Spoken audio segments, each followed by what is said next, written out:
Hello student, स्वागत है आपका। जय हिंद, वंदे मातरम। आइए हम लोग नेक्स्ट टॉपिक करते हैं।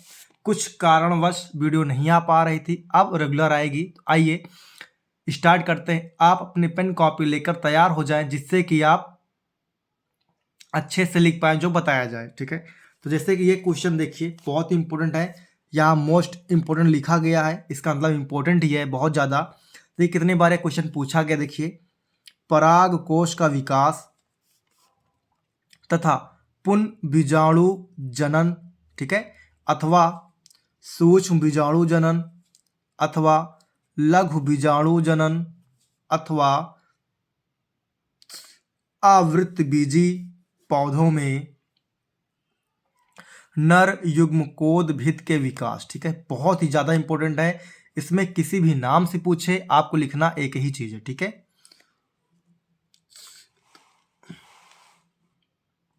तो चलिए स्टार्ट करते हैं। पराग कोश में पराग कणों के परिवर्धन मतलब विकास होना, ठीक है, को पुन बीजाणु जनन कहते हैं। मतलब ये पराग कोश होता है एक बैग, इसी के अंदर लगे होते हैं जो ऐसे ऐसे छोटे छोटे कण, ये तो पराग कण होते हैं।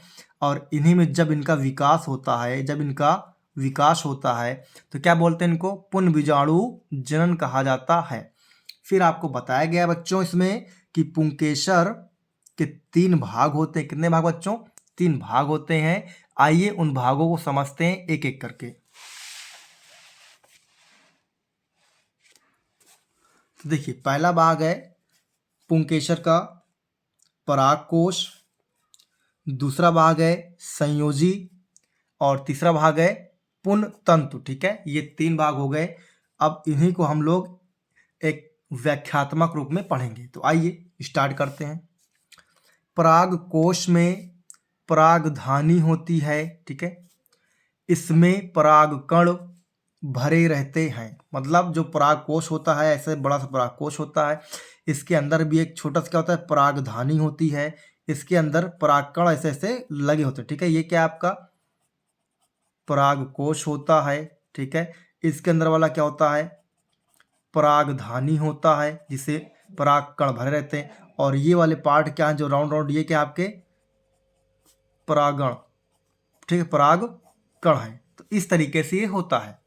आगे देखिए, प्रारंभ में परागकोश मृदुतक से, ठीक है, बना होता है। मृदुतक एक प्रकार का ऊतक होता है, कोश, ठीक है, टिश्यू होता है, उससे बना होता है। और कैसा इसका आकार कैसा होता है? चतुष्कोणीय आकार होता है। ठीक है, मृदुतक कोशिकाएं बाह्य त्वचा से घिरी रहती हैं। मतलब जो मृदुतक कोशिकाएं होती हैं वो बाहरी आवरण से घिरी होती हैं। और परागकोश की कोने या किनारे की कोशिकाएं वृद्धि करके प्रपर्शु कोशिकाएं बनाती हैं। क्या बनाती बच्चों? प्रपर्शु कोशिकाएं बनाती हैं। ठीक है, और प्रपर्शु कोशिका विभाजित होकर, मतलब जब जो जन्म देने वाली कोशिका होती है, जब आपस में विभाजित हो जाती है, तो क्या बना लेती है? प्राथमिक सूक्ष्म बीजाणु जनन कोशिका और प्राथमिक कोशिका भित्ति बनाती है। ठीक है, फिर आगे समझिए। प्राथमिक भित्ति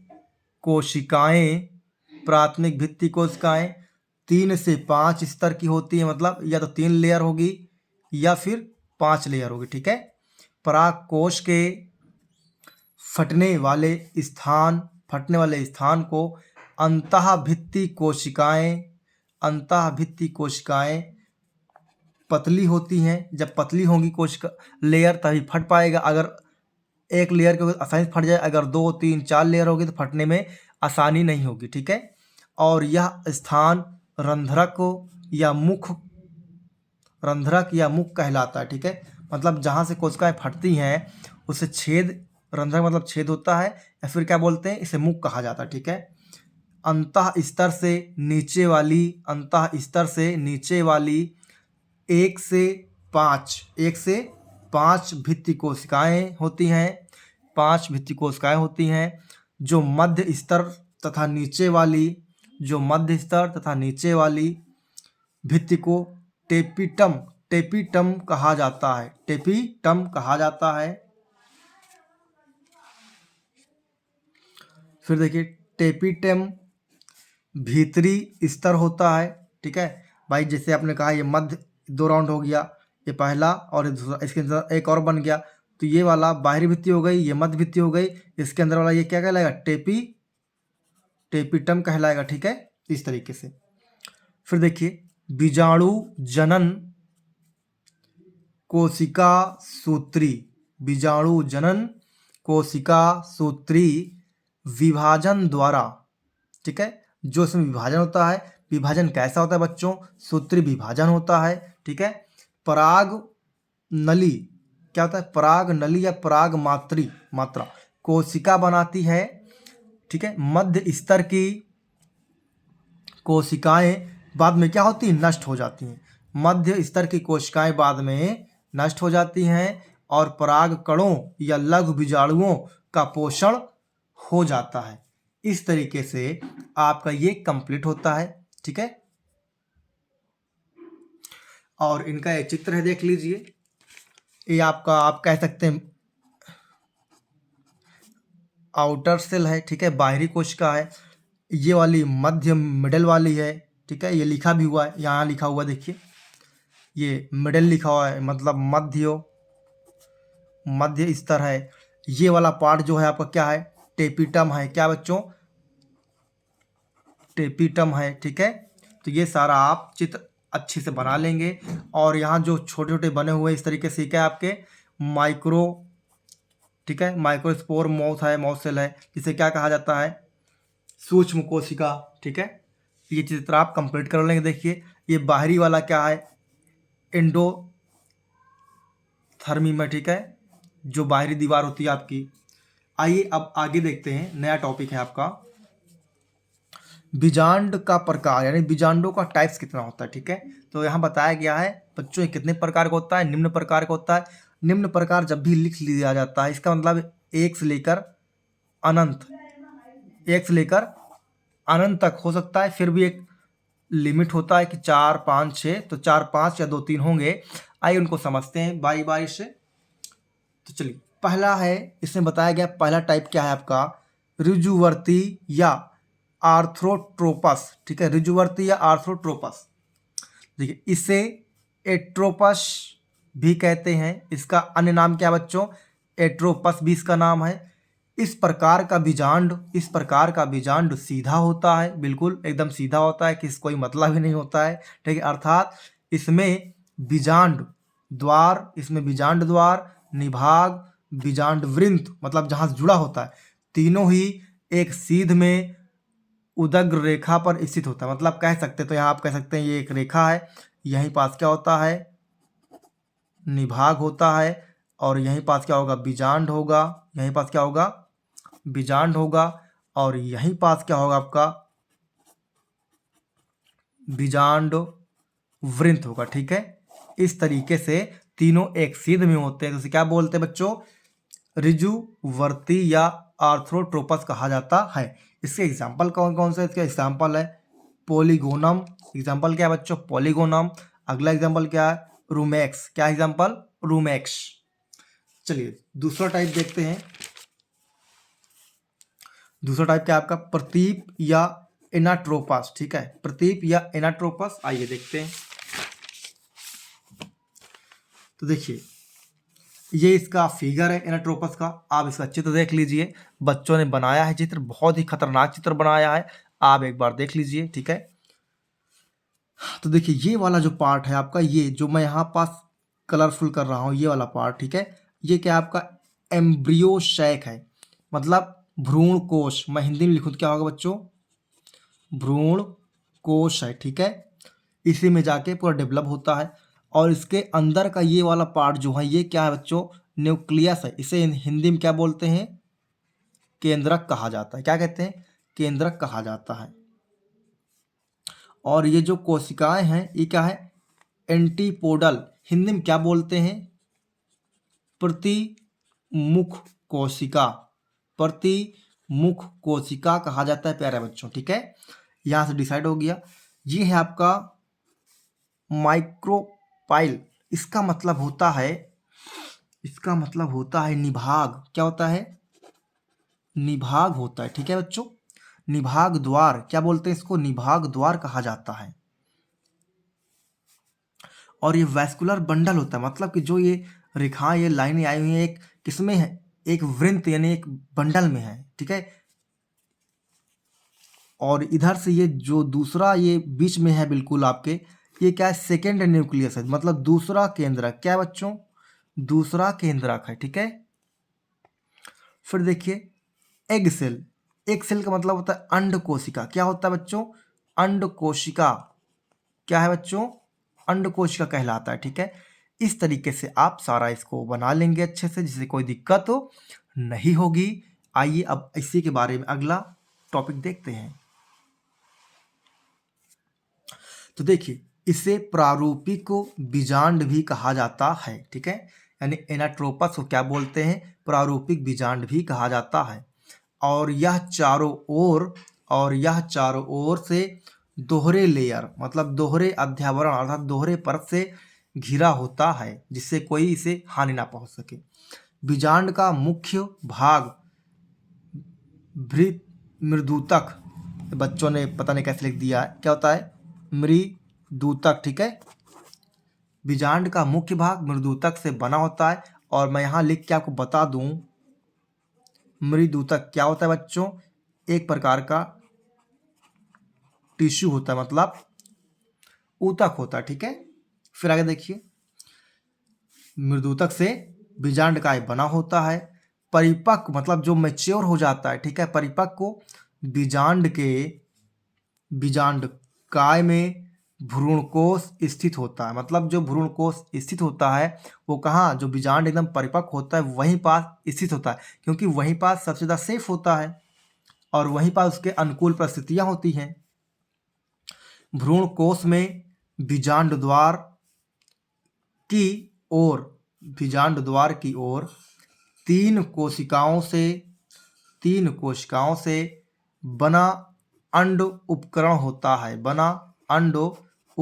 होता है। ठीक है, इसमें अंड कोशिका के प्रसव में सहायक कोशिका। ठीक है, मतलब जब ये जनन क्रिया करेगी तो सहायता कौन करती है? तो अंड कोशिका के साथ प्रसव करने में सहायक कोशिका जो है इसकी सहायता करती है। फिर आगे देखिए, निभाग छोर मतलब जो निभाग का एरिया है, निभाग छोर की ओर प्रतिमुख कोशिकाएं होती हैं। ठीक है, कैसी कोशिकाएं होती हैं? निभाग द्वार की ओर प्रतिमुख कोशिकाएं होती हैं। और भ्रूण कोश के मध्य में द्विगुणित द्वितीयक केंद्रक होता है। ठीक है, आगे देखिए, बीजांड वृंत द्वारा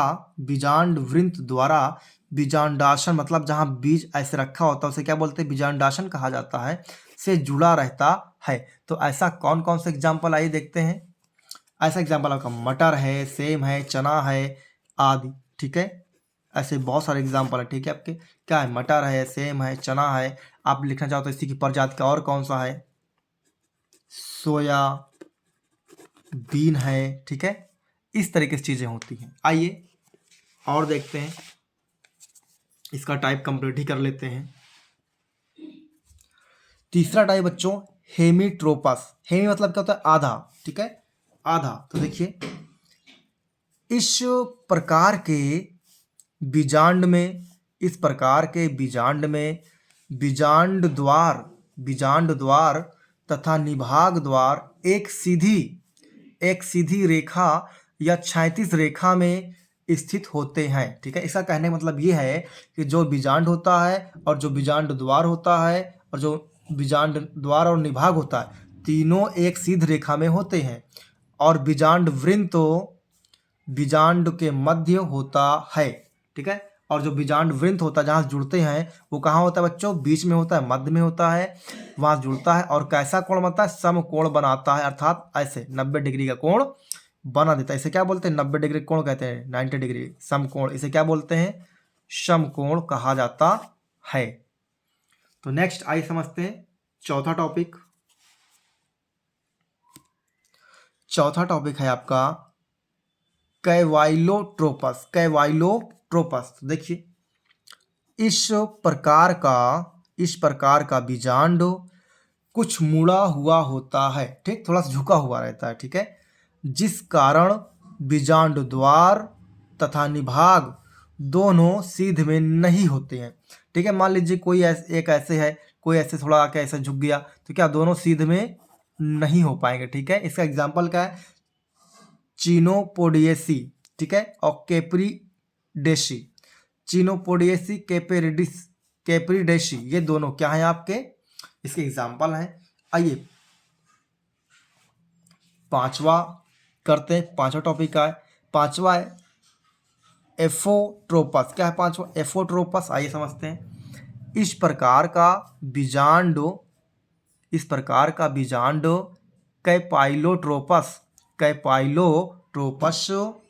बीजांड से अधिक मुड़ा हुआ होता है, मतलब पहले से ज्यादा मुड़ा होता है। तो बताओ क्या सीधे में होगा? सीधे बिल्कुल नहीं होगा। और भ्रूणकोश घोड़े की नाल के समान होता है, ठीक है। एग्जाम्पल क्या है इसका? ब्यूटोमेसी। एग्जाम्पल बच्चों का इसका ब्यूटोमेसी, एलिसमेसी। क्या एग्जाम्पल? ब्यूटोमेसी, एलिसमेसी। आइए इसका छठा और हो सकता है लास्ट टॉपिक हो, ठीक है, छठा और लास्ट टॉपिक है। तो आइए देखते हैं क्या है। सर्सिनोट्रोपस। तो देखिए इस प्रकार के बीजांड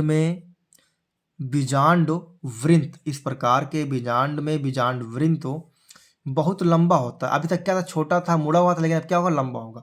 बीजांड को सब ओर से घेर लेता है। इस प्रकार का बीजांड एक बार उल्टा होकर फिर सीधा हो जाता है, ठीक है। एक बार उल्टा होकर फिर सीधा हो जाता है, क्योंकि बीजांड काय 360 डिग्री का कोण बनाता है। एग्जाम्पल कैसा है? नागफनी, कैक्टस बोलते हैं इसे, या कैक्टेसिकुल, ठीक है, नागफनी या कैक्टेसिकुल, ठीक है। ऐसे ये कंप्लीट हो गए। अब इसी प्रकार नेक्स्ट वीडियो देखने के लिए आप हमारे चैनल को लाइक और सब्सक्राइब करें, जिससे कि हमें आपका प्यार मिलता रहे और मैं वीडियो बनाने में कोई कमी ना करूं, ठीक है, जिससे आपको टॉपिक मिलता रहे। जय हिंद, वंदे मातरम।